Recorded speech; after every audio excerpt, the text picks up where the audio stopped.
What is up, and welcome back to Flow. In this lesson, we are going to be talking about the Limitless pill. And this is actually not a physical pill, but it's something that we can naturally invoke inside of our bodies to produce chemical reactions that almost act as if we are taking a pill. And we are producing these natural chemical reactions within our bodies to promote good mood, to promote better focus and better health. So how do we do this? How do we activate our limitless pill within our own bodies? So I remember many years back, this was probably over 10 years back, and it was during one of my most lowest levels that I've been through in my life, right? I was really depressed, I was really sad and lonely, and everything was just going downhill for me. Everything just flatlined. I was at the lowest levels that I could possibly be in. And one day I decided to go for a run. Now this run wasn't like a typical run. This was like a run that was based on anger. Like I was so angry, I was so frustrated that I just wanted to release all of this frustration throughout this run. And so I really pushed myself during this run. I ran till I couldn't breathe anymore. And an interesting thing happened after this run. I noticed that after this run, all of that anger that was piled inside of me, it seemed to dissipate. It seemed to have dissipated. It seemed to have disappeared. I seemed to have got to myself in a better mood, and everything was so much more clear to me after that run. And so I decided to do this every day since then. And I started to make the connection. If I go on a run or if I exercise, I feel a lot better. If I go on a run, then my mind gets a lot more focused. And I tend to get so much more stuff done when I go on a run or when I exercise. And so I started to, study about the body and the mind connection and exercise and how it relates. And boy, did I find out that exercise can be, like we said, a limitless pill, right? It can cause us to perform our best, to do our best, and to be able to focus and get into the natural flow states of our bodies. It helps with deeper focus. And let me not just tell you about an experience of mine through stories, but let me just show you the actual scientific facts and stats behind exercise. So here are the stats for exercise. So there was a long research done by the California Department of Education, and they keep records of pretty much all of their students in every grade level. And they made correlations between exercise and intelligence. And this is what they found out. Here are just a few charts from that study and research. So it seemed like across every grade, it didn't matter if they were in 5th grade, or in 7th grade, or 9th grade, but physical fitness and exercise led to better standard achievement in intelligence, in knowledge, in their grades. And you can see it's almost like a direct correlation. The more exercise they got, the better grades and better achievements they achieved. And again, the grade didn't matter. It didn't matter what age they were. It didn't matter if they were male or female. Everything just seemed to improve in a linear type of fashion with more exercise that they had. So if you can see on this chart here, the bluish greenish bar is a high to moderate impact in that subject. So it said that if they exercise, students' fitness levels, of course, had a 95% of impact level, and their academic performance had 93%. And if you go down the line there, it says student mental and emotional and social health impacted by about 91%. So exercise, it seems, has a huge impact on not just a person's physical being, but also their mental and emotional being. And this was actually a study taken from the Swedish military, where they have data from 1.8 million 18-year-olds that were about to embark into the military, right? I think military is mandatory in Sweden. And this is the correlations that they made in regards to fitness. You can see that the more fitness that one had, the more global intelligence they had, the more logical intelligence they had, the more verbal intelligence, and more technical intelligence that they achieved. And in a study by the University of Illinois, they took 3rd and 5th grade students, and the students that were the most fit were also the ones with the fittest brains. And there was another study in 2006 where they took 19,288 Dutch twins and their families, and they wanted to see how exercise impacted their intelligence and their brain. They said that exercises were on average less anxious, less depressed, and less neurotic. They were more extroverted and were higher in dimensions of sensation seeking than non-exercisers. These differences were modest in size, but very consistent across gender and age. It didn't matter if they were male or female or whatever their age was. These differences were very, very consistent. And it's showing that a single workout can increase focus attention, and focus attention will last at least for 2 hours at a time. So can you start to draw a picture here?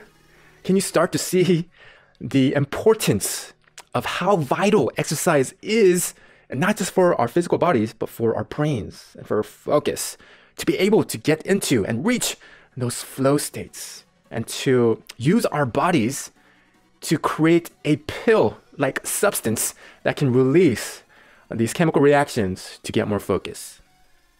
So it can be drawn that exercise is not to just gain muscle or to lose fat or even to be healthy. It definitely does all of that. Fitness definitely helps with our bodies. But I really want to make it clear that exercise is for the mind.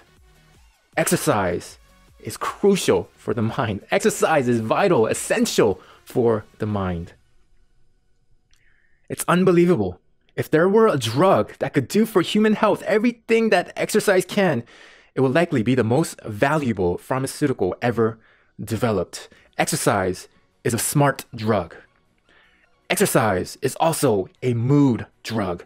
Exercise can have immediate effects on your brain. A single workout can increase neurotransmitters such as dopamine, serotonin, and norepinephrine. And these are mood stimulating drugs inside of our bodies. It is those happy chemicals that make us feel very, very happy and very joyful. And we can produce this by just a little bit of exercise. And here's the thing. If serotonin and norepinephrine, if they are absent, it actually leads to depression. So we need these compounds to make us feel good. Exercise is also a mood drug. In 1999, James Blumenthal, the professor at Duke University, he compared exercise with the antidepressant drug Zoloft. And so what Dr. James, what he tried to find out was he did a 16-week trial that involved 30 minutes of running 3 times a day with older patients with major depression. And he wanted to see whether there were any differences or if exercise could have a comparable result with this drug called Zoloft. And conclusions: an exercise training program may be considered an alternative to antidepressants for treatment of depression in older persons. Although antidepressants may facilitate a more rapid initial therapeutic response than exercise, after 16 weeks of treatment, exercise was equally effective in reducing depression among patients with MDD. It was equivalent to taking an antidepressant drug. Exercise also builds new neural connections, rewiring your brain for better mood and cognitive function, making your brain run faster, smoother, and more efficiently. When you exercise, you also increase levels of dopamine, which helps you with focus, and serotonin, which calms you down. Exercise can give you the same neurotransmitter and mental benefits as Ritalin and Zyprexa without the risk or side effects. In fact, exercise beats or equals Prozac or psychotherapy as an antidepressant in head-to-head. This is from Dr. Mark Hyman. So this was what I was feeling after I exercised, because I could completely tell there was a stark contrast prior and post exercise. After exercising, my focus seemed to explode. My mood improved dramatically. Everything just became so much more clear. I didn't become stressed anymore. All that anger that I was piling up, it seemed to have really relieved itself and released itself. I felt more relaxed. I felt more grateful for the moment. And overall, I just felt so freaking good. And Wendy Suzuki, she's a neuroscientist. She goes on to say that exercise changes the brain's anatomy, physiology, and function. So let's go deeper down into exercise and how it relates to the brain. So it is showing that after a certain time, after we reach our prime, our brain slowly starts to shrink little by little, year after year. And I really want to talk about this special part of the brain called the hippocampus. And the hippocampus has a major role in learning and memory, especially in turning short-term memory into long-term memory. It also enables spatial memory. This is like the navigator part of your brain. It recognizes environments, places, and it's also used for navigation. The hippocampus reaches its peak size around age 25 to 30 years, and it starts to shrink after this peak. It shrinks about 1% per year for the rest of our lives.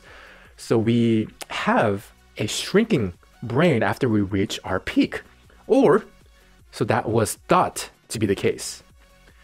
We thought this was inevitable and that this was just part of the biological game, but it actually turns out that exercise, movement, can actually reverse this. The hippocampus can actually grow instead of shrink. So let's get into a little experiment here. So there was a study done on a group of people, and they divided these groups into two groups, the walking group and the stretching group. And they would either walk or stretch 3 times a week. After 1 year, here were the results. The hippocampus of the stretching group, they shrunk by 1.4% after that first year. But the hippocampus of the walking group, it didn't decrease, but it grew. It increased by a 2%, and their memory has also increased. And exercise produces new brain cells in the hippocampus that actually makes it to increase in its size. And here are just some samples from that data here. As you can see, the baseline, and the after intervention, the hippocampus of the running group actually, or the walking group, I should say, it actually increased, whereas the stretching group, it actually decreased. And take a look at here. Everything seemed to have increased in the walking group compared to the stretching group. And BDNF also seemed to have increased over the year. So instead of a shrinking brain, like how we were supposed to get after our peak, their brains actually grew. And BDNF also seemed to have grown over that year. So what is BDNF? I know I mentioned this a few times, but let's dive a little deeper into this. BDNF stands for brain-derived neurotrophic factor. And it is a special protein found in the brain and the spinal cord. It supports survival of existing neurons and helps the growth of new neurons and synapses in the brain. It's also related to nerve growth factors. It helps our nerves to actually grow. It acts as the fertilizer for the brain and can grow more brain cells. So it's like feeding our brain cells with this nutritious fertilizer to help us to grow and to sustain our life and our brain. And BDNF is responsible for neurogenesis, neuroprotection, neuroregeneration, cell survival, and synaptic plasticity. In simple terms, BDNF helps us with learning, memory, higher thinking, attention, and other cognitive functions. In fact, Dr. John Ratey, the professor at Harvard University, and he's also the author of an amazing book called Spark, the Revolutionary New Science of Exercise and the Brain, he called BDNF miracle grow for the brain. And here is the picture of the book here. It's a fantastic book. If you want to pick that up, you can get more details on this. So here is what Dr. John Ratey says. He says that researchers found that if they sprinkled BDNF onto neurons in a petri dish, the cells automatically sprouted new branches, producing the same structural growth required for learning. There is actual scientific data on the concept of BDNF. It can actually grow new branches, new sprouts, and new neurons. So it's kind of like, again, like putting fertilizer onto the plant. It's like giving a plant fertilizer, sunshine, and water for it to grow and for it to not just sustain life, but to actually thrive instead of dying, as we've seen in previous studies, right? So instead of our brain decreasing, it can actually cause our brains to grow in size. So BDNF improves the function of neurons, encourages their growth, and strengthens and protects them against the natural process of cell death. BDNF is a crucial biological link between thought, emotions, and movement. When BDNF is released, new connections form in the brain as the BDNF attracts new dendrites from nerve cells to connect to other cells or their synapses. As their brain cells fire together, they wire together. Wiring together new networks is how memory is formed and consolidated. A neural network is a thought, a memory, or a new skill. And this is from Art Devendi. He's a genius when it comes to biology. It says this fast form of learning is essential in emergency situations where fight or flight may be the only means of coping. Evolution would seem to require that fast learning takes precedence in fight or flight situations, and the release of BDNF and stress hormones during such episodes almost assures that the event takes on salience and weight. And so there was a research done at the Department of Neurology at the University of Münster, Germany, and they divided the group into three different groups, right? They had a relaxed group where they did no exercise, they had a moderate type of exercise group, and then they had an intense type of exercise group. So the intense group, they did high impact anaerobic sprints. The moderate group, they did low impact aerobic running, and the relaxed group, they just rested. And so they wanted to see the differences in the brain and BDNF between these three groups. So the intense workout for the study was as follows. So the third group, they went on a 3-minute all-out sprint, and then they rested for 2 minutes. And then they had another 3-minute all-out sprint, and that was it. And that was their exercise for the day. And so this is what they found out. They wanted to measure their learning capabilities after the exercises, or after no exercise when it comes to the first group, right? And so this is what they found out through that study. We found that vocabulary learning was 20% faster after intense physical exercise as compared to the other two conditions. And this condition also elicited the strongest increases in BDNF and catecholamine levels. And so here's a chart that shows the differences. So it seems at almost every level that the intense exercise group produced better results in the learning test after the exercise. So it seemed that the intense exercise group, the BDNF increased, catecholamines increased, dopamine increased, epinephrine increased, norepinephrine increased, and reaction time also seemed to have decreased. And here are charts showing you all these data points. So it can be seen that intense exercise drew out more of these BDNF and more learning capabilities than the moderate group and the relaxed group. And the reaction time of the intense exercise group also seemed to have decreased pretty dramatically. So here's the conclusion. Sprints and high intensity exercise makes us smart. So remember that run story that I told you about in the beginning? Well, the reason why I felt so good and so much more focused was, again, that run was not an ordinary run. That was an all-out type of run where I gave it my all and I pushed myself to the limits, right? And so it goes in line and is very correlated with the study because it was an all-out type of sprint.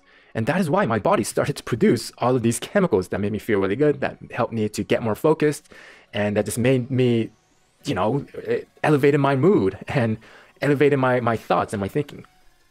So it was the intensity of the run and the exercise that produced these great chemical reactions inside the body. And not only intense training, but also endurance training seems to produce BDNF as well. So they took a group of 12. One group was cycling for 3 months, and the other half, they were a control group. They did no cycling. And they had them cycle for 30 to 60 minutes of cycling, and the control group didn't do anything. After 3 months, they saw a 200 to 300% in their resting BDNF. It nearly quadrupled the resting group. And this is resting BDNF, by the way, which means that this wasn't during exercise. This was just, the data was taken from a period where they weren't doing any exercise. It was a resting state that they drew this conclusion, or they drew the BDNF from. And here is the chart. So as you can see, the training group had a lot more BDNF than the control group. And take a look at the hippocampus here. Remember, hippocampus can be related to long-term memory. And look at that increase. It's pretty dramatic. Okay, so let's talk about BDNF and sleep. So you also release BDNF during sleep. We've had an entire lesson on sleep. So stage 3 and stage 4 of sleep, deep and REM sleep, seem to release BDNF. So again, we really need our sleep. It helps us to consolidate our memory and our learning. And it also releases BDNF. So please get out of that notion that you'll sleep when you're dead. All right, you're a lifetime hustler. You need sleep. It is the smart thing to do. All All right, so 80-20 of this whole BDNF thing. So the fastest way to relieve BDNF is to do as much work as quickly as possible, also known as high intensity workout, a high intensity type of workout where you're just giving it your all, like a all-out sprint or an all-out cycle or an all-out weight training. And you can also do this in the form of high intensity interval training. That is the fastest way to release BDNF to your body. Your heart rate has to go up and it also has to go down. So you do need a period of rest. So it has to be intense with also periods of rest. High intensity workouts challenges our minds and bodies to operate the way we operate in nature. And it can move us closer to optimal health and function, especially mind function. So I would put it in this order. So first and foremost, high intensity type of workout can create the most BDNF, as we have seen in that study, the sprint study, right? And then if you can't do a high intensity workout, then do a moderate type of workout. And then if you can't do any kind of workout, if you are having problems with your body or if you are injured, which I do get from time to time, but if I am injured, I just go for a walk. I mean, it's better than nothing, right? So you want to do some type of movement every single day. So we've covered like some of the stats behind exercise and the brain and how we can draw out chemicals that are almost like a limitless pill. But why do we move? Why does our body produce these chemicals, right? We haven't talked about this yet. So let's talk about the why behind all of this. And a better question to ask is, why do we have brains? Like, what is our brain for? I mean, the common answer is like, well, we have a brain to think, for art, to build, to expand our species. This is why we have a brain, to philosophize about life and to spread our species, spread our seeds so for the next generation. That's why we have brains. So let's look into some of the theories, evolutionary theories of why we have brains. So this is from neuroscientist Daniel Wolper, and he says, we have a brain for one reason and one reason only, and that's to produce adaptable and complex movements. We have a brain to move. He also goes on to continue, there's no other reason to have a brain. So he says, we have a brain to move. That's pretty much what he's saying. And Daniel Wolpert has a great TED Talk on this, by the way, if you want to look that up. I'll leave a link down in the description below. But he gives an example of a sea squirt.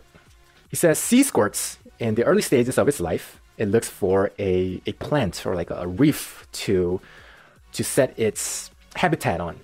And once it's found a reef or a coral to situate itself in, to find an environment that it can settle in, then what it starts to do is it starts to digest its brain. It starts to digest its brain so that it can get more energy. It is getting rid of their brain now because they don't need to move anymore. So they no longer need a brain. And I know that's an extreme example, but here's another example to make a maybe more relatable picture of this. And so another example could be the koala. And so it is said that in the early stages in evolutionary of the koala actually had a big brain. But as it settled onto a tree and it no longer needed to move around because it could just sit on this tree, this eucalyptus tree, and eat eucalyptus leaves all day long without having to move, then the brain slowly started to shrink over the years and over its evolutionary life. And now the koala has a much smaller brain than before because they don't have to move anymore. And it can be drawn from this conclusion that movement creates a bigger brain, or the brain is used for movement. So the more movement that we have, the bigger that our brain can get. And the less movement that we have, the smaller the brain gets, because the brain is telling ourselves, okay, we don't really need to have this big brain anymore because we have stopped moving. So that can be the conclusion that we can draw from these studies. And so we are built to move. Human beings and other species too, we are built to move. That's what our brain is for. And if you take a look at tribes that are untouched by technology, they move all the time, right? They are constantly moving. I think we as Homo sapiens, we should be constantly moving, and we are constantly chasing our foods.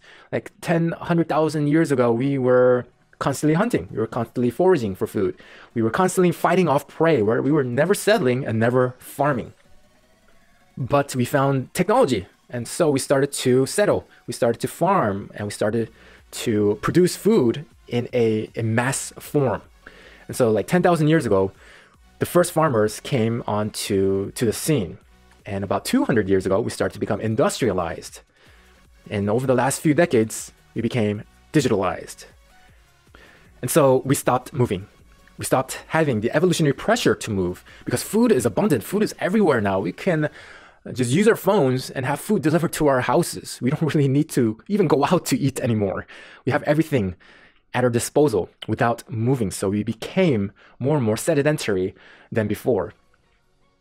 So if we take a clock analogy, so throughout the evolution of humans, from about midnight to about 1140, we lived this way. We hunted, we foraged food, we were constantly moving and running, sprinting after our prey. And so we were always moving from one location to another. This is how we lived for the majority of our Homo sapien bodies. But about 1140 to about 11:59 and 40 seconds, we settled down into farms. And farming, if you can put it in a perspective, is a form of technology, right? So we invented farming. So we didn't have to go from one place to another anymore. We didn't have to keep moving about. Instead, we settled onto one specific location and we can stay there for longer periods of time. And it caused us not to move as much. And especially now, if we can take the clock analogy, from about 11:59, 40 seconds to right now is how we've been living. So for about 20 seconds, we've been living in a digital world. And we moved through this evolution so fast that we didn't give our bodies, our brains, time to evolve. Because we need time for our bodies and our brains to adapt and to evolve. But we didn't give it enough time, long enough. And evolution in our bodies, in our brains, usually takes like 100,000 years to millions of years to evolve, right? And so our brain hasn't evolved since. The structure, size, and how it works is still essentially the same.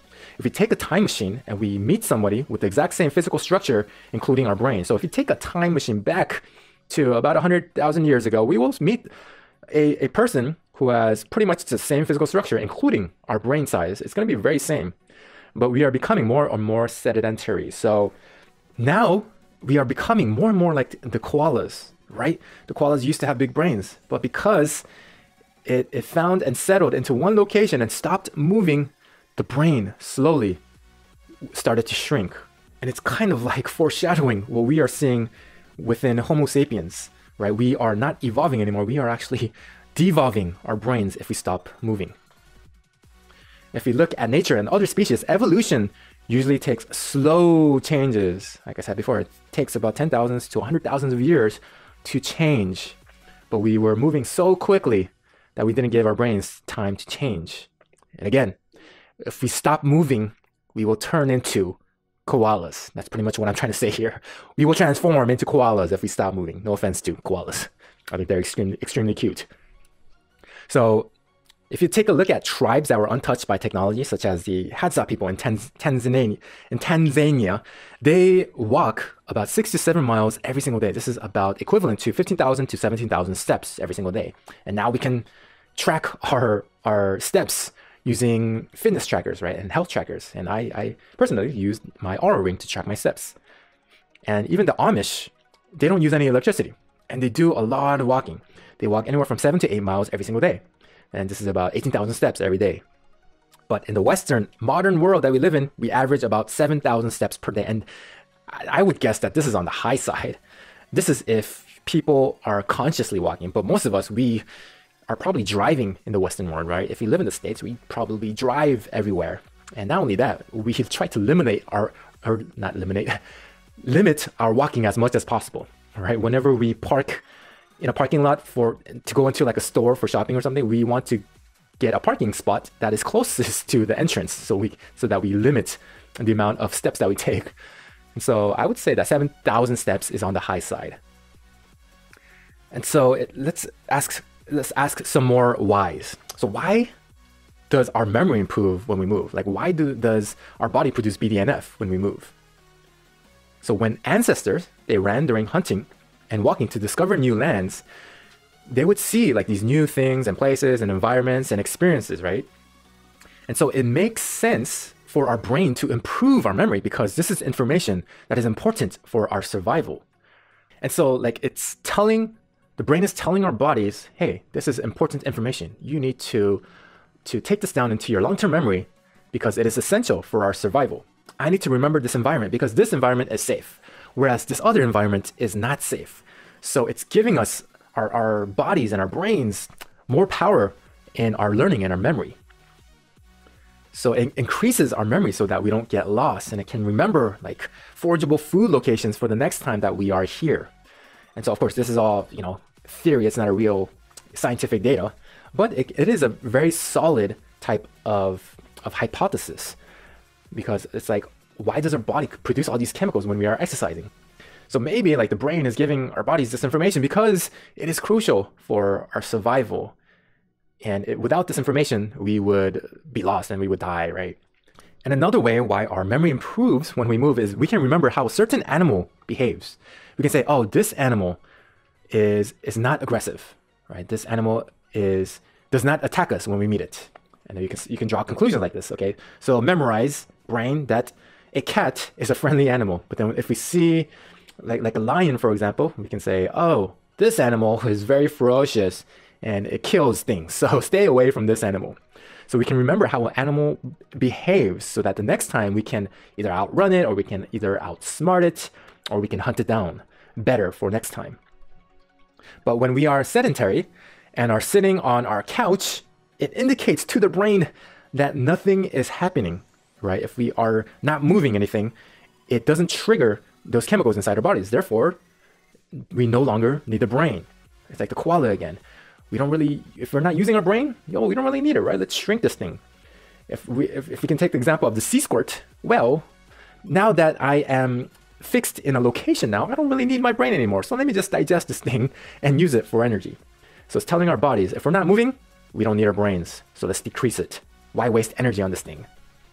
So why is focus increased? So it's very synonymous with the hunting example that I gave before. So when we are hunting or being attacked by prey, we need to be attentive as possible, or we die. We either get attacked and they kill us, or we die by starvation. If we don't hunt this animal down, then we don't have any food. So that is why focus is increased, because we have to be attentive for our survival. And so the body, it seems, act in if-then triggers. So here is a little example. If the body is cold, then what does it automatically tell it to do? Well, if the body is cold, then shiver. And this is like an automatic response within the body. And if the body is hot, then what do we do? Well, if body is hot, then sweat. It's almost like an equation, right? You just plug it into the equation and it happens. So if body is cold, then shiver. If body is hot, then sweat. It's almost like programming. And it really is. It really is kind of like a programming within our bodies. So what happens when we are active? If body is active, then help with learning and focus. If there is movement in the body, then produce BDNF, then produce these good feeling chemicals inside our bodies. If body is active, then increase brain size. So it's almost like a programming. And so let's use these programmings to our advantage instead of staying stable somewhere and shrinking our brains. So we can use movement to actually trigger to our body that something is going on. So give us our focus, give us our learning capabilities because we are moving. So you are probably wondering this big question: how much movement do I actually need? What is the 80-20 of all of this? What is the minimum amount of movement that I need to produce all of these good chemicals inside my body? So you're probably wondering, just tell me the minimum amount of exercise I need to get all these changes. So I'm about to tell you. So let's take a look at the 80-20, or the minimum effective dose. What is the minimum effective dose? So the minimum effective dose, MED, is about finding the smallest possible dose to produce an ideal outcome. Anything less than the MED and it won't work. Anything more is a waste of time, resources, and energy. So I'll give you an example of how minimum effective dose works. So let's take an example of boiling water. Right, up to a certain degree, the water doesn't boil. But when you get to that point of boiling, anything hotter than boiling is kind of like a waste of energy, right? Because we already got the water to boil. So why waste our energy on getting the temperature any higher? So that is what MED is all about. So the MED for boiling water is 212 degrees Fahrenheit, and boiling water is boiling water. If we go to like 300 degrees Fahrenheit, it's just like a waste, right? I mean, the water is already boiling. So higher temperatures just consume more resources that could be used for something else more productive. And this was from Tim Ferriss. So how do we produce the most results, especially for our brain, for the least amount of time and effort. So I don't want to say, or I don't want to promote laziness, right? But what I'm trying to say, or what I'm trying to promote is efficiency and effectiveness. So what is the minimum amount we need? Let's science the shit out of this, all right? How much movement do we actually need? So this is a fantastic, it's a very eye-opening book called Body by Science. And it really dives into the actual amount of exercise that we need to produce the optimal amount of health. So let's define some terms here. So movement is different from exercise. Please separate those two definitions. Movement is like, like walking from one place to another. That's not really exercise, okay? And so exercise is something that we are doing to promote our health, our bodies and our minds.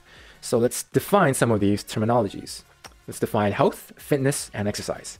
And this is all taken from Body by Science, by the way. If you want more, you can read all about that. But I am giving you, most of the good stuff, the gold nuggets from that book. So health. It's a physiological state in which there is an absence of disease, of pathology, and that maintains the necessary biological balance between the catabolic and anabolic states. So catabolic is the breaking down of muscles, and anabolic is rebuilding of those muscles. So it's simply like when we are working out, doing resistance training, we are going through a catabolic state. We are tearing down those muscles. We are tearing it down so that they can become stronger after. So that's anabolic, where we rebuild the muscles to get stronger. Fitness, the bodily state of being physiologically capable of handling challenges that exist above a resting threshold of activity. And exercise, a specific activity that stimulates a positive physiological adaptation that serves to enhance fitness and health and does not undermine the latter in the process of enhancing the former. So there are thousands of activities are popularly thought of as exercise, ranging from walking and running to calisthenics to weight training and yoga. However, many of these activities do not qualify as exercise by our definition, either because they are inefficient at stimulating the mechanical and metabolic adaptations necessary to benefit the fitness and to a large extent the health of our bodies, or because their continued performance results in an undermining of bodily health. The damage caused by running will often manifest after a period of 15 to 20 years of performing the activity, such as when runners who started in early adulthood reach the age of 40 or 50 and find that they are no longer able to climb a flight of stairs without their knees aching, or they experience difficulty in lifting their arms above head level because of osteophytes, bone spurs that have formed in the shoulder joint, or they can't turn or bend anymore because of chronic lower pain.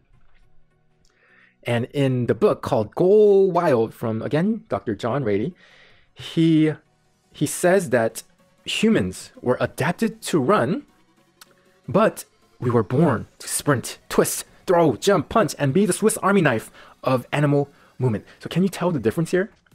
So we were born to have more intense exercise in our lives. And we weren't really necessarily born to be running like these long, moderate type of exercises, such as like a marathon, for example. And you have to really see that it's not a linear relationship between fitness and health. You have to look at the long-term effects of what we are doing to our bodies. And marathon running is absolutely great, and it can really provide some of the health benefits to our bodies. But from a long-term perspective, if you do like a marathon every single day, the effects can compound over the years, and we might not be able to see it like 15, 20 years down the line, like the real long term, right? And so let me give you an example. So it's kind of like saying, like a person who goes out to measure the tide levels of the sea. They measure it in the morning and they notice that it's very low. And then they measure it again like 20 minutes later, and they have seen that the tide has risen to about 5 feet. And so they measure it again, like 30 minutes later or an hour later, whatever it is, and they notice that the tide has risen again to 30 more feet. And what can be drawn from this conclusion of this tide measurements rising so rapidly? Well, it can be drawn that, well, Earth will become water world in about 2 weeks, right? But we're not really seeing the long-term picture here. Does the tide really rise up that much in a period of 2 weeks? No, right? The tide rises and it falls back down after the day. So we have to see like the long-term picture. So the world will not turn into water world. Instead, there is a cyclical pattern, and in the long term, it doesn't really rise that high, right? And so let me give you an example of a jogger versus, like, for example, a resistance trainer. So here's an example, and this is also depicted by Body by Science, by the way. So here's a typical life of a jogger. A jogger, he runs about 3 to 5 miles every single day, which includes about 10 minutes of stretching and 10 minutes of warming up. And he wants to get his run in today quickly so that he can spend time with his family. And he really wants to spend time with his family and his daughter from school. But of course, you know, health comes first. So he has to get in his run. He has to run his 3 to 5 miles. And the total time to run these 3 to 5 miles, including the shower, including the stretching and the warming up, is about 1 hour and 30 minutes. And it does not include driving time. On the other example, we have, for example, let's say a man who is doing strength training. And the strength training comprises of 90 seconds on the chest press, 3 minutes on the pull down machine, and 3 minutes of leg press. And after his workout, his trainer, his coach says, all right, what a great workout today. We've had a pull down strength increase of 20%, chest press increase of 20%, leg strength is up by 30%, and leg endurance is up by 45%. And his total time of training is 8 minutes and 30 seconds. And it does not include driving time. So there is a stark contrast here. If we're exercising for the sake of health and fitness, not as a hobby, by the way, this is also different terminology. So hobby, exercise, and movement, they're all different from each other. Then it makes sense. One makes more sense than the other, especially in terms of efficiency. So look at the difference here. So it's 8.5 minutes a day versus 1 hour and 30 minutes a day. Look how much time you are saving by really being efficient in exercise. So again, let me give you an example of 2 different types of people. So one group of people, so this is split between 2 groups, okay? So the first group is on the top and the second group is on the bottom. Can you guess which group is the jogging group and which group is the sprinting group? Well, if you guessed that the top group is the sprinting group, then you are correct. So look at the differences in their bodies, right? The sprinting group has a more formed and muscular type of body, rather compared to the group on the bottom. In fact, the group on the bottom, the jogging group, it almost seems as if their body is breaking down, right? Doesn't it seem like that? It almost seems like they have a sick type of body. It looks like they are malnutritioned compared to the top group, which is the sprinting group. So why is this, right? Why does this happen? Well, let's talk about it. Well, first and foremost, this is Dr. Peter Attia, and I believe he is a genius, and he's doing a study on longevity, right? And he says that if he were to pick one type of exercise, if he had to choose one type of exercise for the rest of his life, it would be strength training, and it would be quite heavy in strength training. And he would specifically do lower body exercises such as hip hinges, deadlifts, and squats, and rowing, because he concluded that these type of exercises were actually one of the most practical type of exercises for our everyday lives. So if you have to like pick something up from the ground, these type of exercises help from that. If we want to, you know, pick up our niece and give her some love, then these exercises would help create those muscles to help pick up our niece. And so exercise, especially strength training, is not just good for our minds, it's also good for longevity. And so like I said, these exercises are, you know, like most functional in society, like picking things up from the ground, moving objects from one place to another, and picking up your granddaughter from the floor. So again, let's return to that jogging and the sprinting example. So marathon running isn't quite as functional, right? I mean, there really isn't a need, like it's not essential to be able to run a marathon in our lives. But sprinting is actually more functional because there are times where we really have to get away from things. Even today, even in the modern world, like for example, if there's like a thief that wants to steal your purse or your backpack, if you are able to sprint and sprint really fast, then you can get away from that thief. But if you have been training in a marathon with a moderate type of running, then your chances of being able to get away from the thief it's slim, more slim compared to the sprinter. And so it really makes sense that sprinting and high intensity type of workouts such as strength training could be more efficient than the longer and more moderate type of exercises. And again, the more moderate type of exercises can produce one type of body, and the sprinters can produce another type of body.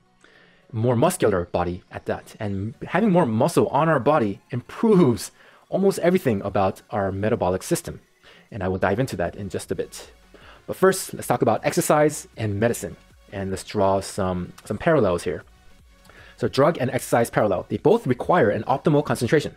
They both require a dose that's not too high and that's not too little. They both require appropriate frequency. So concentration of the drug, the intensity of the exercise is how concentrated the drug is. And the dosage, the amount of sets performed in a given workout, the volume. So if we have too much dosage, with traditional medicine, we can become, toxic. It can become a toxicity. But if we don't have enough, it won't do its job. And so the dosing frequency is how often should we take this exercise or how often should we take this medicine. So that's also the frequency. So let's talk about how much exercise we actually need for the minimum effective dose. How much intensity we need, how much volume we need, and how frequent we need this type of exercise to promote the great stuff for our brains and our bodies. So there was a study done at McMaster University in Canada, and this research was led by Professor Martin. And he took 16 individuals from the ages of 20 to 22 years, and they all tested how long it took them to cycle an 18.6 miles on a stationary bike. And so he divided, again, as always, into like two groups, right? So the first group was the high intensity cycling group. They had about 30 seconds of high intensity cycling and then a 4-minute period of rest. And then they will repeat the cycle about 3 to 5 times until they got a total cycling time of about 2 to 3 minutes. The next group, they worked to cycle at a moderate level for about 90 to 120 minutes. And they would have them do this over a 2-week period, 3 workouts a week for a total of 6 workouts. And this is what they found out. The first group had about 12 to 18 minutes of high intensity cycling total. That was the total exercise that they had. The second group had 9 to 12 hours of low intensity, high volume type of cycling. The second group spent 97.5% more time cycling. But what were the differences? Did the second group have a ton of added benefits by cycling for that many hours?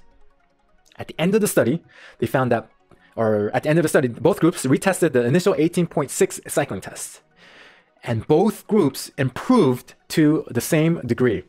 The moderate intensity group did not receive more benefit from having exercised more. In fact, they received 0 additional benefits from the extra hours of exercise, even though they had hours and hours more exercise than the intense group.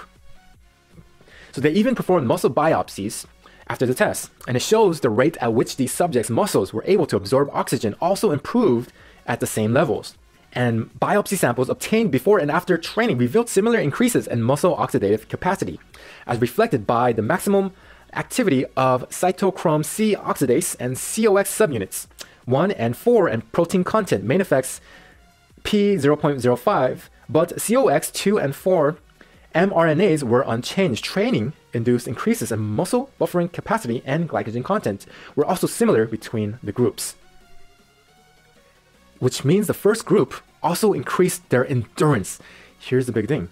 They weren't training for endurance, right? The first group only had like 12 to 15 minutes total of exercise, but their endurance also increased. Even though they were training for endurance, the additional hours of time spent cycling did not have additional benefits of the endurance test. And in fact, at the end of the study, they also retested the 18.6 miles of cycling, and the results were very similar. So it goes to show that you do not need endurance training to increase your endurance.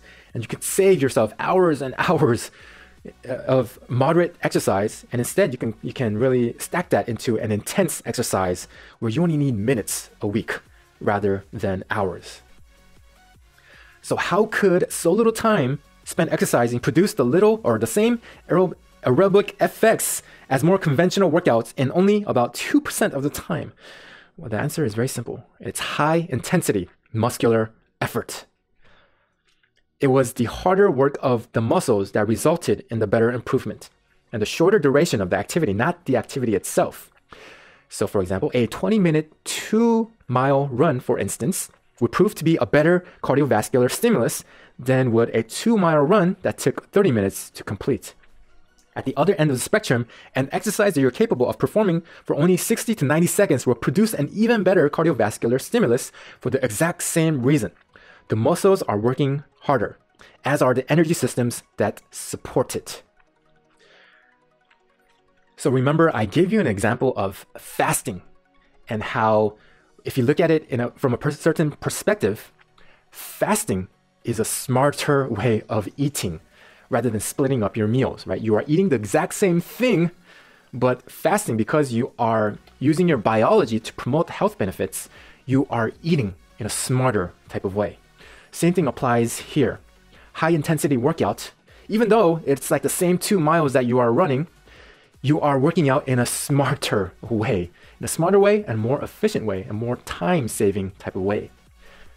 And so, in a sense, in a way, and this is just as from a health perspective, okay? The definition of health, not as a hobby. I mean, you can go jogging as a hobby, right?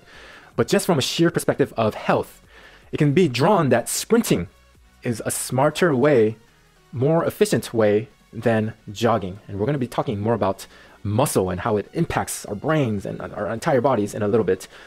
And the main point that I want to point out right now is take a look at their bodies, right? The jogging group, they seem to not have as much muscle as the sprinting group.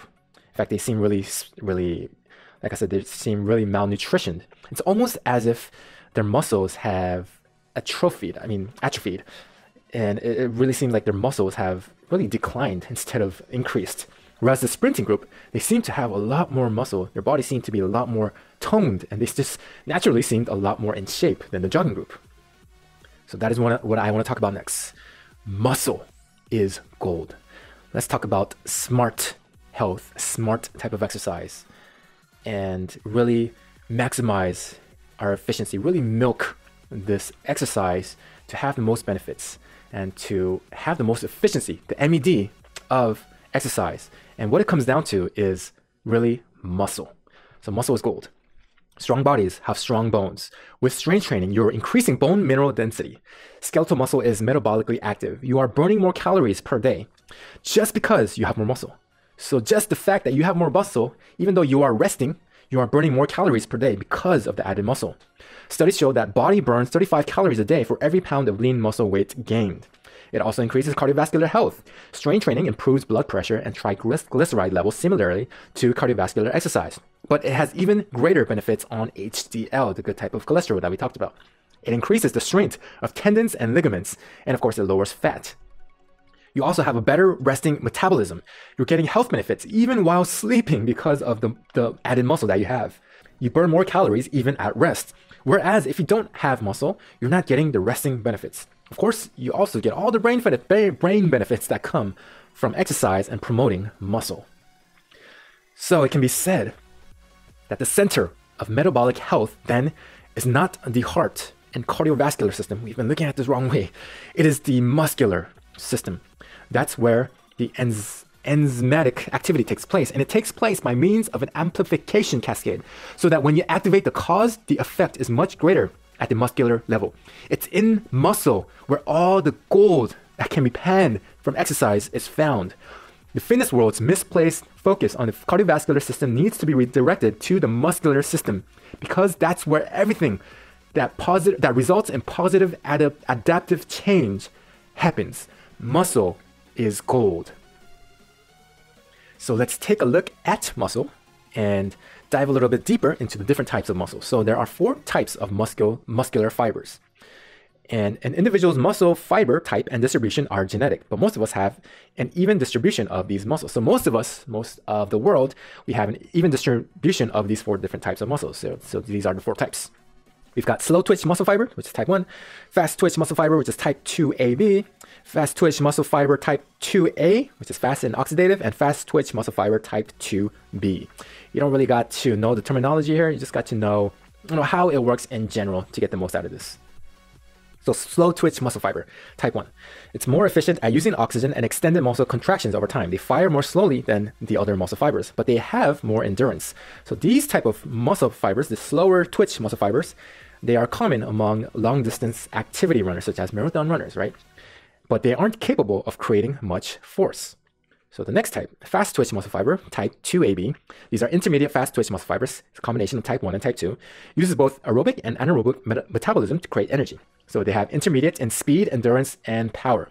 So slower twitch, these are more catered towards the endurance type of exercises, whereas if you get faster and faster, they are catered towards more of the power and the speed of things. So fast twitch muscle fiber type 2A, it's fast but has poor endurance. It generates bursts of speed and energy, but they fatigue quickly, kind of like a sprinter, for example. And fast twitch muscle fiber type 2B, they have more power, but still have poor endurance.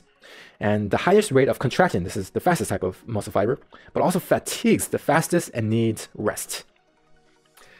So here's the difference. Slow twitch muscle fibers fatigue slowly but recover quickly, can take seconds to minutes to recover.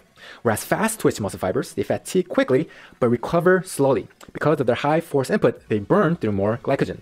And fast twitch muscle fibers can take anywhere from 4 to 10 days or longer to fully recover.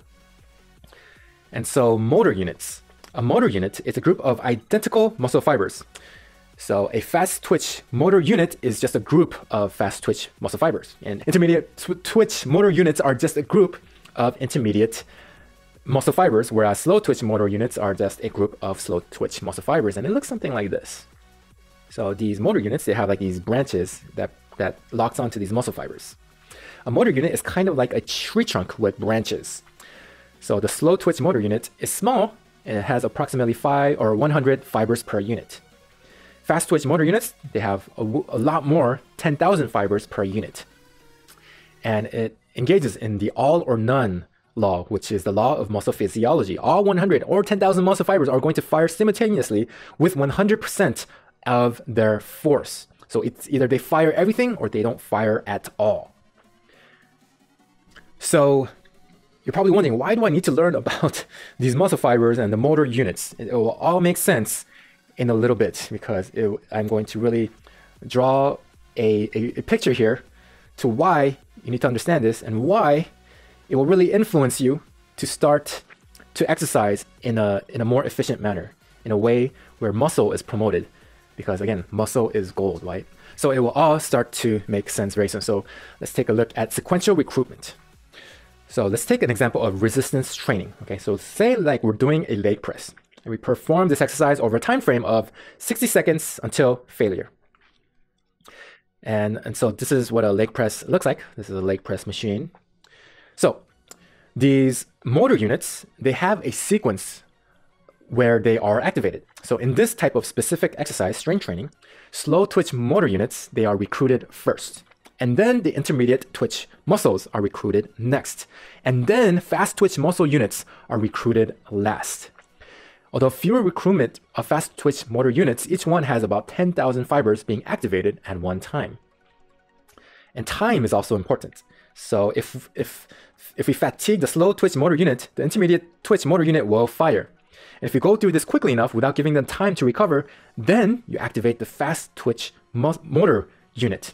So in this specific type of exercise where we don't allow too much rest in between, we are activating our slow twitch muscle fibers, our slow twitch motor units, our intermediate twitch motor units, and also our fast twitch motor units. And here's the thing, if the load size is too light, you can recruit slow twitch muscle fibers, but by the time you recruit intermediate twitch muscle fibers, the slow twitch muscle fibers will have already recovered. So it'll prevent you from recruiting the fast twitch muscle fibers. If the load size is too light, or if you're doing a moderate type of exercise, here's the thing. This is a big key. You are using slow twitch muscle fibers and intermediate twitch muscle fibers, but you are never tapping into your fast twitch muscle fibers. Okay, that is real key, real key. I'll give you an example later on, but it will not increase bone mineral density if the load is too light. So here's a study done on 56 individuals assigned to either heavy or light resistance training. And only the group that trained with heavier loads increased their bone mineral density. So you need a proper weight to increase your muscle, increase the fast twitch muscle, and increase bone mineral density. But on the other extreme, if the load is too heavy, say for example, you can only do 1 to 2 reps, it will recruit all fibers in tandem, meaning fast twitch muscle fibers, they will be activated, but they will fatigue quickly. And by the time you get to the 3rd rep, they will have failed, right?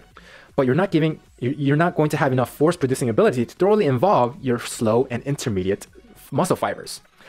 So the ideal size here is this: moderately heavy weight that allows for thorough recruitment of all muscle fiber types. And so, to make sense of all of this, I'm going to give you more examples, but to make sense of all of this and why we have to understand the slow twitch and the intermediate twitch and the fast twitch muscle fibers, let's bring it back to that jogging example. So in that jogging example, the joggers seem as if they do not have muscle, and it almost seems as if their muscles have atrophied, meaning their muscles have broken down and they're declining. Whereas the sprinter group seems like as if they are building muscle. So the jogger group, a typical jogger, will recruit the slower twitch muscle fibers and also the intermediate twitch muscle fibers. But because they are not exercising with high intensity, they fail to recruit the fast twitch muscle fibers. And so they're leaving out a key component into building muscle, their fast twitch muscle fibers. Whereas the sprinter group, they are recruiting the slow twitch muscle fibers, the intermediate twitch muscle fibers, and the fast twitch muscle fibers. They're recruiting all of them. And so their muscles are building instead of declining. Also, same thing goes with strength training. You are also recruiting all of the muscle fibers and not just activating 2 of the 3. So to get the most out of health and muscle and to release as much BDNF into your brain as possible, you want to be activating all of the muscles, not just some of them. This is why like long marathon type of running at a moderate pace is not the ideal type of exercise for health. Of course, you could do it as a hobby. There's nothing wrong with that. But to get optimal health, you want to be doing high intensity exercise. So let me give you an example. Here's a leg press example. So let's say you're doing a leg press of 150 pounds and you do 10 reps, but you fail on the 11th. If you attempt to do another exercise before fast twitch muscle fibers have recovered, your body won't be able to recruit those same muscle fibers.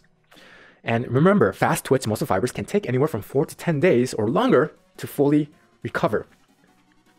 So if you return 2 to 3 days later to attempt another leg press set, you might find yourself failing on rep 6 or 7 because the fast twitch motor units aren't fully recovered and won't be available for a few days. So there is actually a proper way to do weight training. And we need more rest than we think, because remember, fast twitch muscle fibers, you need about 4 to 10 days of rest before we move or before we can recruit them again. But most of us, we are only giving ourselves 2 to 3 days to rest before we attempt it again. So we need a lot more recovery time than we think. In contrast, slow twitch muscle fiber units would be available 90 seconds later. That's why you can do a marathon, or you can lift lighter loads than you can do with a heavier load. So let's take a look at a walking example and the sequential recruitment in walking. So if you wanted to recruit all of your muscle fibers while you're walking, well, you wanted to do a slow walk at first. So walking will fire the slow twitch motor units. And if you want to fire more, you need to transition from slow walking to fast walking. And then to recruit intermediate twitch motor units, you need to transition from fast walking to jogging. To finally recruit fast twitch motor units, you need to transition from jogging into sprinting. And at the sprinting type of level, you are actually recruiting all of those motor units. But because most, the joggers, they don't really go out into a full-on sprint. They are not involving the fast twitch motor units. So the advantage strength training has over this type is, first and foremost, time. It's more time efficient. 2, with strength training, you can sequentially recruit muscle fibers in an orderly fashion. Sprinting fires up these muscles in tandem rather than sequentially. So strength training recruits these muscles sequentially so that you are giving the full focus and full force to one type of specific muscle at a time. But sprinting fires all these muscles in tandem. But to be honest, I would definitely still recommend sprinting over jogging, because sprinting does fire up all of them, whereas jogging doesn't. And there are still a ton of other benefits to sprinting, such as BDNF release, as we've seen from the case studies from before. So strength training is the only modality in which you can bring a potent stimulus for positive change to the body.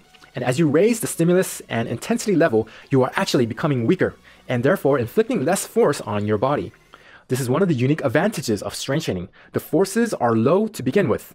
If you start with a weight of 100 pounds, it stays at 100 pounds, requiring the same amount of force to move it at the end of that set as it does in the beginning, even as your fiber recruitment and rate of fatigue increase. And let's bring it back full circle, the jogger and sprinter. So here's the big difference.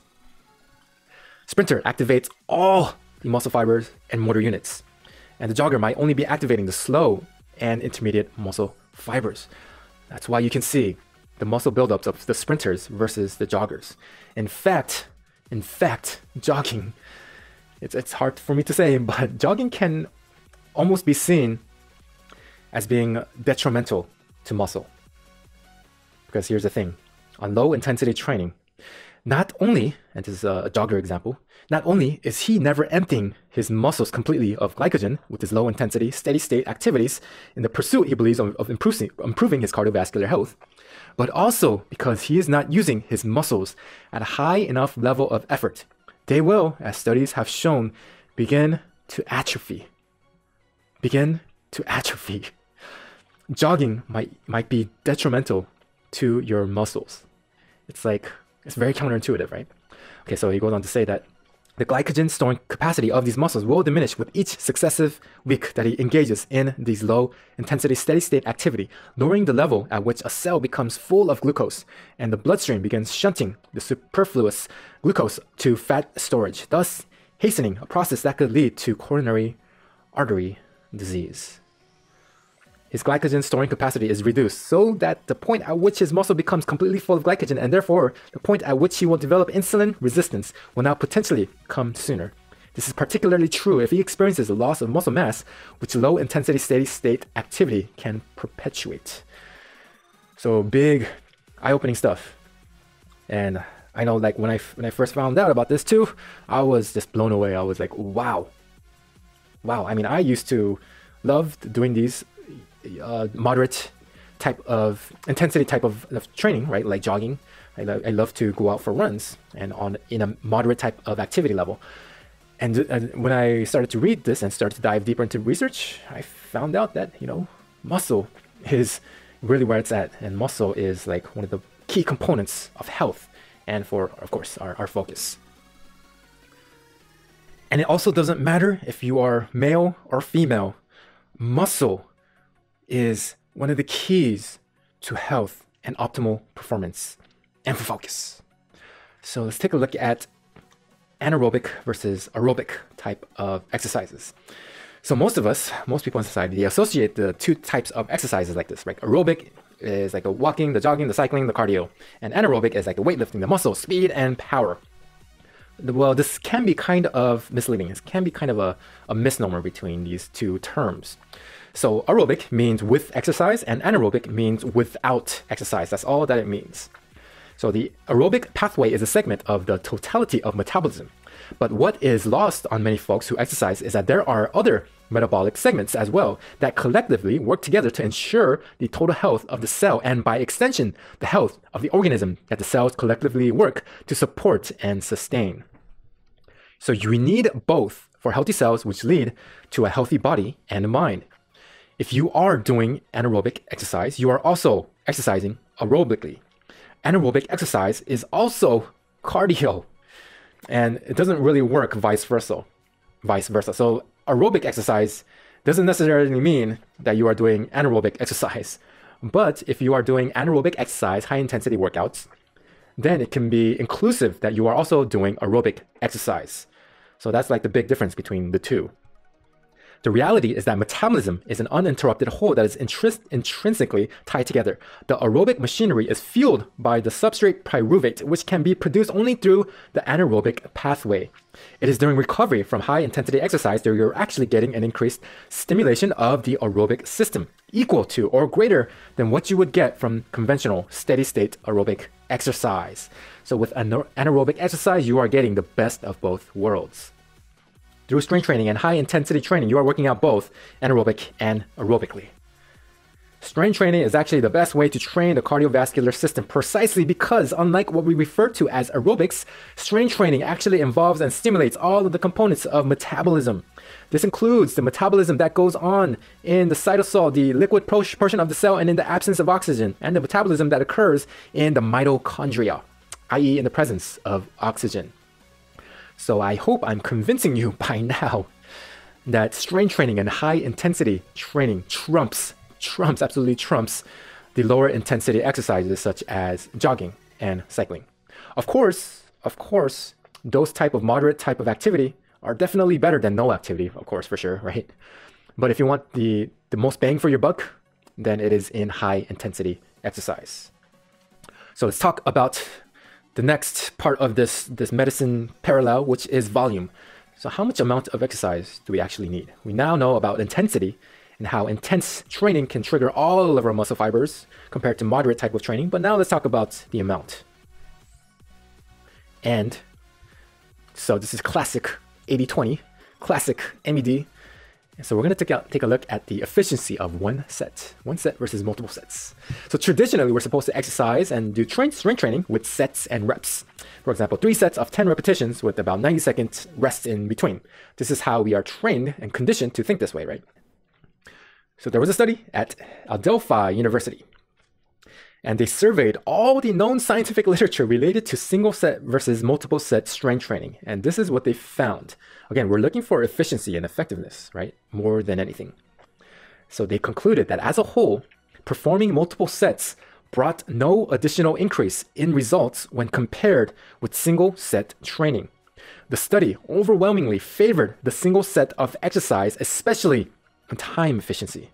Only 2 out of the 47 studies actually showed a tiny marginal benefit from multiple set exercises over a single set exercise. So what is this saying to us? There is, again, I'm drawing the parallel between exercise and medicine again. So there is a certain dosage that if you go over the certain dosage, the benefits start to plateau, or they start to increase in very, very small marginal amounts. So with a certain dosage, we can get the maximum efficiency of our health. And anything above that, again, it's like the boiling water example, right? So anything above boiling water, it's like a waste of time and energy because we already have boiling water. Why would we need to expend more energy to get it into an even hotter temperature? So the bottom line is that a single set taken to a point of positive failure is a sufficient stimulus to trigger the growth and strength mechanisms of the body into motion. Additional sets produce nothing more but more time spent in the gym. And this program is all about focus power. It's all about those flow states and efficiency, productivity, right? So we are trying to really dive deep into all of these other components, all these other subjects of our life to see what we can do to get the maximum benefits, but also to really use that time saved into our craft, into the things that we love, rather than, spending 2 to 3 hours in the gym every single day and not getting much more benefit out of those extra hours. So instead of taking those extra hours in the gym, why not use those hours into doing the things that we love, right? Into doing the things that really brings passion into our lives, really ignites our minds on fire. So that's why I'm going over this, so that we can really become healthy for sure, but also healthy in a way that's smart. All right, now let's talk about frequency. How often should the exercise be performed? Okay, so how often? And of course, let's take a look at studies and also just dig a hole. This will give you a good picture of how often we should exercise. So exercise can be compared to digging a hole. When we are exercises, we are going through a catabolic state, meaning that we are really tearing apart our muscles in order for it to rebuild itself so that it becomes stronger, right? So catabolic is essentially the breaking down of muscle. And another example I can give you is like when we break a bone, that's like a catabolic state. Of course, we don't want to break a bone, but when we recover from the broken bone, the bone actually comes back denser and stronger than before. So that's like what kind of muscle building is like. So every time you're working out, you are digging a hole, catabolic state. It also must be balanced with an anabolic state, recovery and rebuilding of those muscles. So you want to see it like this. You need enough time for the hole to be filled back up. So the main point of this hole digging example is to build a bigger mound, to build something that's higher than before. Okay, so the reason why we're digging a hole is so that we can fill it back up, and then we can build a higher mound the next time. And so we need to give enough time for the hole to be filled back up. Because if you don't give it enough recovery time, well, we are just filling the hole halfway, and then we're digging again. Okay, we're simply digging deeper, but the main point was to build a bigger mound in the first place, right? And so you need to give additional time for additional material to be piled on top of the hole to get it to a higher level than it was before. If you start digging before the hole is refilled, you're not making a higher mound, which was the whole point. You're just digging a deeper hole. So you need to implement an adequate amount of recovery time. How often you dig is how often you should work out. You must give your body enough time for recovery, or else you're really defeating the purpose. And I know it sounds counterintuitive, like, oh, you need to rest in order to build more muscle. And some people, it's actually harder for them to rest, right? Because they really want to become active and hit the gym more. And I used to be this way for sure. It was actually harder to resist the urge to go into the gym rather than working out less, because I was so habituated into working out several times a week. But we really have to resist this urge, or else, we're defeating the purpose of working out in the first place. So 50% of the equation is working out, 50% is also recovery. So the answer is 1 workout per week. So studies are showing this. 1 workout per week is all that it takes. And remember how we talked about fast twitch muscle fibers and fast twitch motor units. They need about 4 to 10 days to fully recover themselves.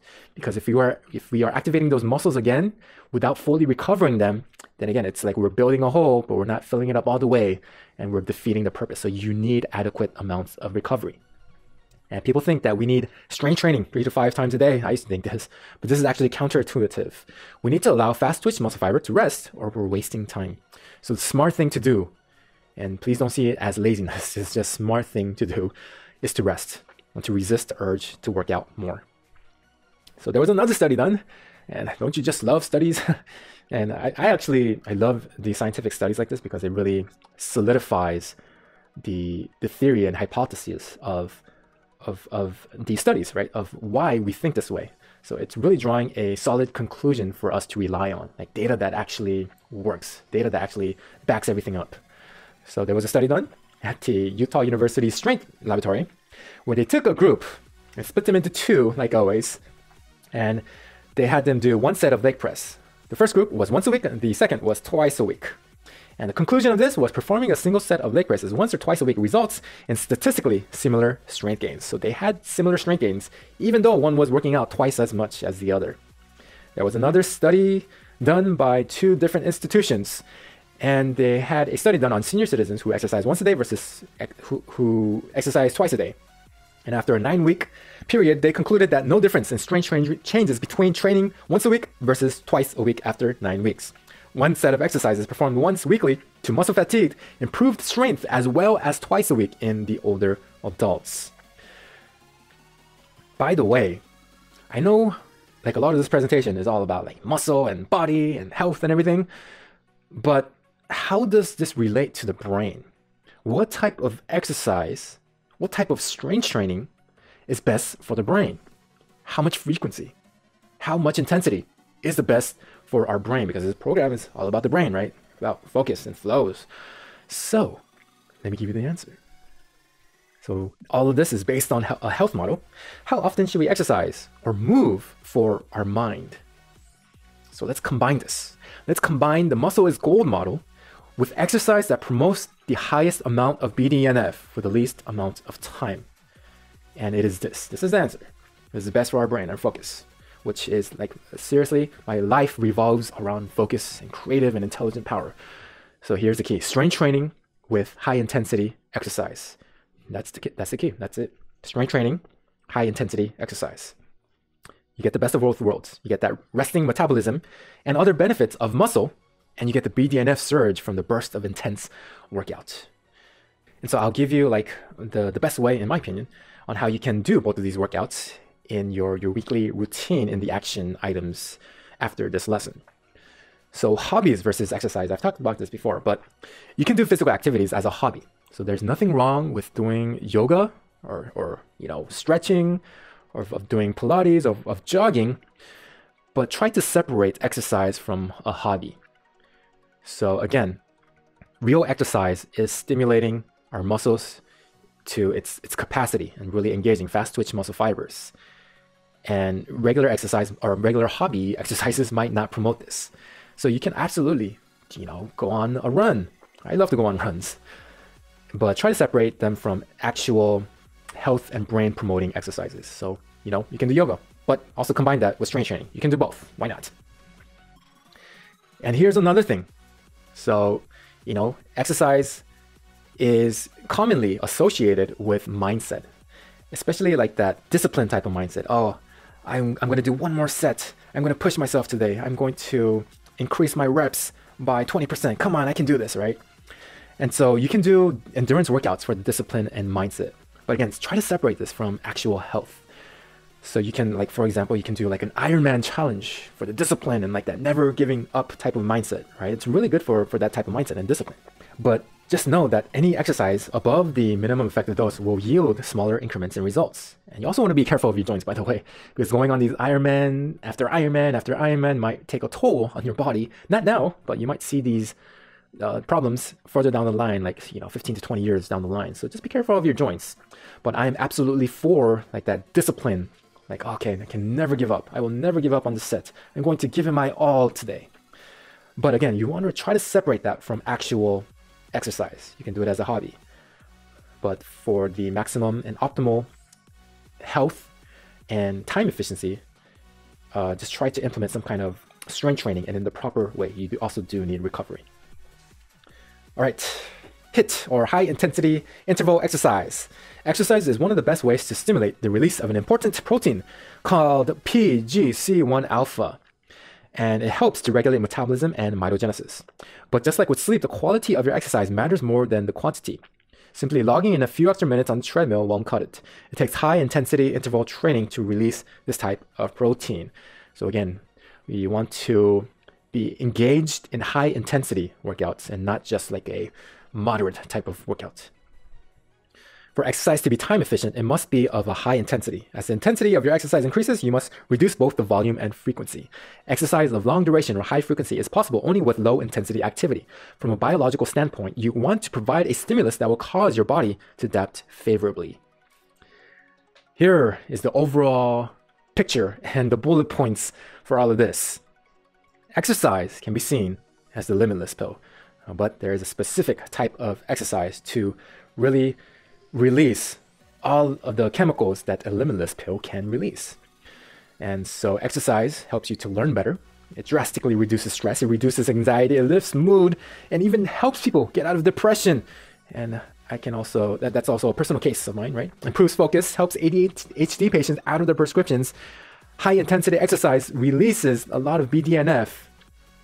And the overall theme for this lesson is less movement equals a smaller brain. More movement is a bigger brain. Specifically, more intense movement is a better brain. So we can start evolving ourselves by movement instead of devolving into the koalas that we are trending towards to becoming. So here is your mission for today. It's actually very simple. It's very simple, and we're using exercise and health in a smart type of way. So first, high intensity training or endurance training. And second, it's just a little movement of walking. And of course, you can also implement activities and hobbies for your mindset and discipline.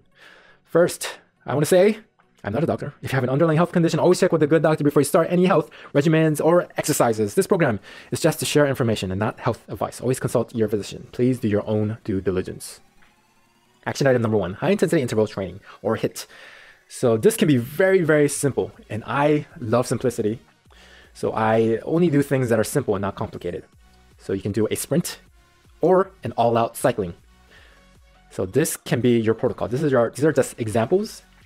And you can always YouTube more ideas if you want. I'm just trying to give you general exercises that you can do. So this is something like what I do. You can do 3 minutes of sprint or cycling, and you have to go all out, by the way. You really have to bring it your all. With a 2-minute rest and then 3 minutes of cycling or sprinting again. And that's it. That's pretty much it, right? And actually 3 minutes of sprinting is actually a very long time. You get exhausted by the end of the 3 minutes. Actually, I get exhausted after like 1 minute of full-on sprinting. So it really is intense, and you really want to bring it your all to activate the BDNF. Or you can do something like this. And this is something that Dave Asprey advocates. He says to sprint for 400 meters and then to lie on your back to get as much rest as possible. Because BDNF can be released from the high spikes of the heart rate, right? You want a high spike in heart rate while you are doing the exercise, and then a period of rest where you are lowering your heart rate. So you lie on your back for 90 seconds and then sprint again for 400 meters, and then you repeat until you can't run anymore. And this is only once a week, or this specific exercise is once a week. Or you can do something like this, the other study that we looked into. You can do 30 seconds of high intensity cycling with a 4-minute rest. And you can repeat this 3 to 5 times for a total of 2 to 3 minutes of cycling. This is from that research that we looked into, right? And you really want to go all out again for 30 seconds and then rest a little and then do it again and again until you can't do it anymore. So the key to all these exercises is to induce BDNF release, is to do as much work as possible, as quickly as possible. Again, if you want to aim for efficiency, we want to add intensity to our work, to our workouts. So do as much work as possible, as quickly as possible. So how often should we do high intensity interval training? So I would say at least 2 to 3 times a week. And in my case, I do this every single day. Yeah, I really get a high off of the exercise. It really helps me to feel good and to feel energized. So I do this every day, man. It really helps me to stay focused. And it only takes like 8 minutes max. Seriously, it only takes me like 8 minutes, and I get all the benefits of the BDNF and the mood improvements that come along with it. So it's absolutely worth it for just 8 minutes of work. So do it at least 2 to 3 times a week, high intensity interval training. And here are just some ideas. I mean, I can leave links to these down below, but you want to go at it with intensity, 110% ludicrous mode. So you can set a timer to about 2 to 3 minutes, and then you could do like intense jump roping or boxing or shadow boxing. And boxing is actually perfect for high intensity interval training because boxing has a time interval of 3 minutes, and then you do a little rest, and then you do another 3 minutes, and you go all out on it, right? And you can do higher knees. This is just like running in place and just raising your knees up as high as you can go. And you can just do this at home. You don't have to have a gym membership for this. You can just do these exercises at home to activate BDNF. Or you could do burpees or jumping jacks or any other creative ideas that you can think of to really get your heart rate up. And again, you don't need much.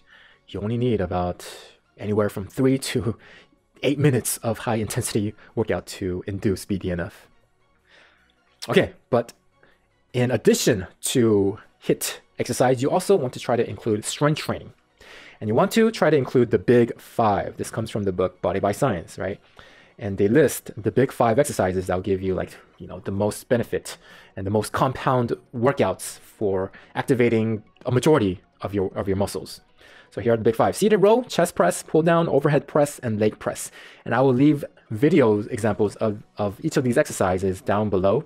And it's not going to be me that are going to be showing you these exercises because there are experts and professionals that can do a far better job than I can. And so if you want to do free weights type of exercises, here are the free weight versions of this. So you can do bent over barbell row, standing overhead press, deadlift, bench press, and a squat.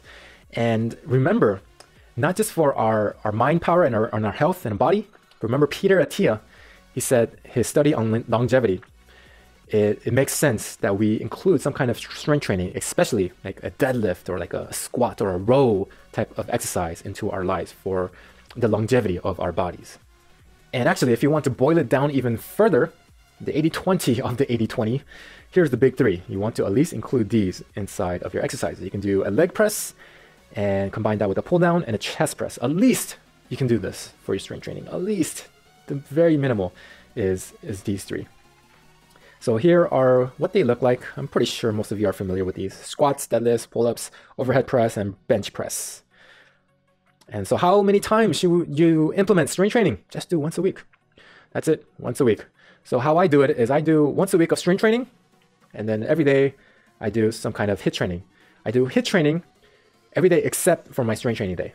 So I would not do HIIT training when I am strength training. So that's all I do. It takes, I don't know, strength training might take, like 30 minutes maybe, max. Actually, maybe like 40 minutes, including like the shower and everything. That's only once a week.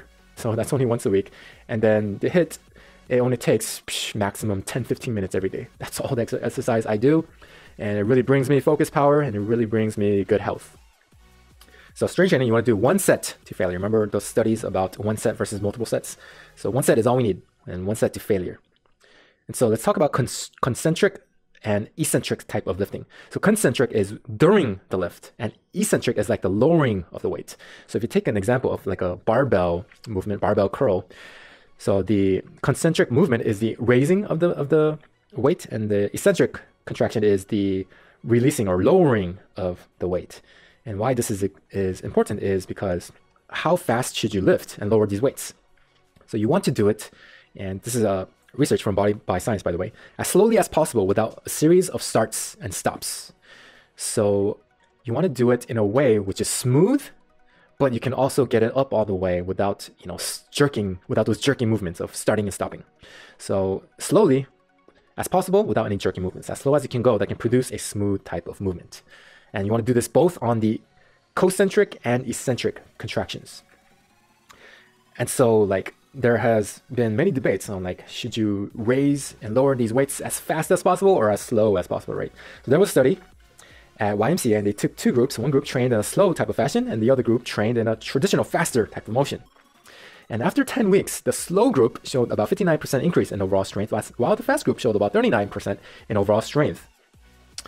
And so it can be concluded that slowing down your movements can have a little marginal increase in overall strength. And the thing is this, like moving fast can actually diminish strength gains. Why? Right? It's because usually with faster movements, momentum contributes to the movement rather than muscles. So when you're moving like that barbell as fast as you can, there's a momentum swing to it. So it's not really promoting muscle growth. You're just using momentum to aid you in getting the weight up, right? So you want to activate as much muscle as possible. Remember, you want to activate the fast twitch muscle as much as possible. So the point is not to get the weight from point A to point B. That's completely not it. The point is to cause catabolism, weakening and eroding the muscle. Remember, we want to focus on bringing catabolism to our muscles, and we want to focus on bringing catabolism to our muscles to increase anabolism, to increase our muscles. So that's the main point. Okay. So here is another important thing: time under load. So we have one set, so that's established. Just do one set, but how many reps should we have within that one set, right? So the time the set begins until muscular failure is reached is called time under load, and this is more accurate measurement rather than just measuring raw reps. But I would also try to measure your reps as well, but you can also measure your time under load too. So it looks something like this. So I'll give you an example. Time under load. So say, for example, you went 10 seconds up and 10 seconds down for like your chest press or something. So the complete TUL, time under load, is 20 seconds under load. And you do this with 5 reps, and that equals about 100 seconds time under load. Here's another example. If you do 5 seconds up and 5 seconds down with your bench press, then that's a total of 10 seconds under load. And if you do it for 5 reps, then it's a combined total of 50 seconds time under load. So TUL is a more accurate measurement. But I would recommend to also count the rep count as well. So time under load, try to aim for, it says by Body by Science here, the fatigue rate should fall anywhere between 40 seconds and 2.5 minutes. Optimally, we're looking at 45 to 90 seconds for a particular set of exercise as the desired frame for reaching a maximum level of focus. So your entire TUL, aim for about 45 to 90 seconds. Okay, so aim for about 45 to 90 seconds. And start with a weight you're comfortable with and time your TUL. So the moment that you start to begin your exercise, get a timer, press start, and then after you finish your reps until you get to failure, then that is the time for your TUL. And it should be ideally 90 seconds. So do an exercise until failure, and then take your stopwatch and time how long it takes you to get to failure. And you also want to count your reps too. I would say when you combine the two, it becomes more accurate. So for a general type of guideline, aim for anywhere between 5 to 10 reps, and the 5 to 10 reps should be like the point of failure, and combine that with a TUL of about 90 seconds. And if you find that you have misjudged the resistance you should be using and are performing the exercise for too long, more than 90 seconds, keep going until you hit positive failure and increase the weight by approximately 5 to 10% or whatever amount is required to get you back under the 90-second time under load. And this is not during the workout, but increase it 5 to 10% the next workout, so the next week after your body has enough time to recover. And again, get a timer, start your timer as soon as you start your set, and when you fail, stop the timer. That's your TUL. And also, if you're doing pretty heavy weight, remember to get a spotter. Okay, you don't want to be under a big load of weight when you are doing a bench press. So yeah, try to look for a spotter, or try to look for machines that have those self spotters, so that you don't need to cry for help when you can't lift up a weight.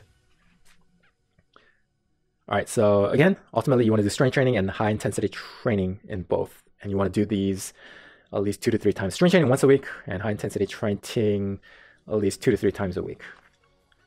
So your schedule can look something like this. So strength training once a week with HIIT in the morning, by the way, 2 to 3 times a week, minus the strength training day. And you also want to do high intensity training in the morning, because if you do exercise in the morning, it helps with deep sleep. I think I've covered that in the sleep lesson. So you want to do these in the morning. And what I do is, again, high intensity training every day, minus the strength training days. And I only do like 6 to 8 minutes a day of high intensity training. And it helps with deep sleep and focus. All right, so let me give you some workout routines and examples that you can implement. So if you want to do the big 5, you don't have to do it all in one workout. Okay, you can actually split this up if that is too intense for you. So you can split it into 2 separate workouts. This is, again, once a week. Okay, don't try to do two workouts in a week. Try to do 1 workout a week. And so I'll give an example of 2 separate workouts, and I'll give an example of 3 separate workouts. So here is a sample schedule. So on week 1, we can do a pull down, we can do a chest press and leg press. And that is it. That's all you got to do. 1 set, maximum TUL, and you're done for the week. And you also want to give your bodies to rest, right? So it's smart not to do any more. And then week 2, you could do a seated row, overhead press, and standing calf raise. That's all you got to do. Week 1, week 2, and rinse and repeat. Increase the weight 10 to 5% so that you get more catabolism. And that's all you got to do for your strength training. Here's another example. So week 1, you want to work on your chest, shoulders, and triceps. You want to do a chest press, lateral raise, tricep press downs. So the big 5, by the way, those make up a majority of your muscles, and those are what are called compound movements. But you can also do isometric movements, which is isolating certain body parts and certain muscles of the body. But I would say, like, if you're not, like a bodybuilder or like a professional, like a lifter, or if you're not like a professional athlete, then just do the minimum amount. You don't have to really isolate every single muscle of your body, okay? You'll get most of the benefits by doing the big compound movements. So that's week 1, and let's look into week 2. So week 2, this is splitting into 3 different workouts. Week 2, you can do legs and abs, leg press, standing calf raise, and ab machine crunches. And then on week 3, you can do back and biceps, and it involves a pull down, seated row, shrug or lower back machine, and bicep curls. So you might be wondering, like, okay, if I do this every single week, wouldn't that be too much rest between? And so here's a little tip from Body by Science. Says, don't worry that each major muscle group is receiving direct stimulation only once every 21 days. There's sufficient overlap of muscle groups to at least maintain the growth in between direct workout sessions, and we can attest that energy, output, and recovery ability, particularly recovery of the fast twitch motor units, will necessitate longer spans of recovery time. Remember, fast twitch muscle fiber, they need at least minimum of 4 to 10 days, and some of these actually require weeks to recover. So you're giving enough time for your body to recover. So that's why the split workout can also be beneficial. And tips, here's another one. The big 5 doesn't cover every single muscle. Again, so if you want to be an overachiever, you can add additional workouts, you can. But it should cover most muscles to keep the majority of people in good optimal health. So for the majority of us, big 5 covers most of them. But if you're more serious about your training, if you're an athlete, you can also incorporate other workouts too. All right, let's move on to the second action item, walking. All right, and walking, not jogging. Jogging, again, can impact your joints later down in life. So the general rule is like 10,000 steps, right? That's like the general rule. But I think you can get most of your health benefits from 6,000 steps. It also helps out your knees in the long term. So if you are already doing HIIT or strength training exercises, I would say just aim for 6,000 steps. That would be good enough. But if you're not doing any of those two, which you should, then aim for about 10,000 steps daily. And you can track this on your health tracker. There are even some apps on your phone that you can use, but I don't know how accurate those are. But what I like to use is my Oura Ring. I really love that thing. It's like the Swiss Army knife of trackers. It is very accurate. And so here's a little tip. I usually, when I go for a walk, I listen to an audiobook or a podcast. I really like to use that time efficiently so I can get other stuff done as well. So this is like the only time where you can divert your focus, where you can divert your activity. Because I mean, you don't want to be listening to an audiobook while you are working on your projects, right? So this is like the only time when you can divert your focus. You can do walking, and you can also do an audiobook, listen to an audiobook. So this is the only time where you can multitask. And like I said, I use Aura Ring to track my steps. And your third action item. Okay, let's look into activities and hobbies. So you can definitely have hobbies such as yoga, tennis, Pilates, sports, especially if you're an athlete.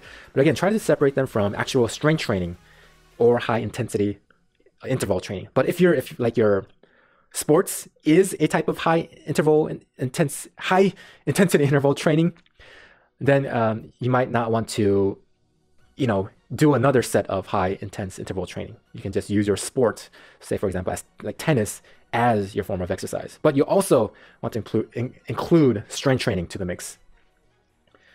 So you want to really try to incorporate strength training once a week. It's good for your body and your mind, as we have covered throughout the lesson.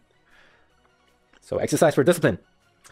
So this entire lesson was mostly using the 2084 exercise, right, for body and the mind.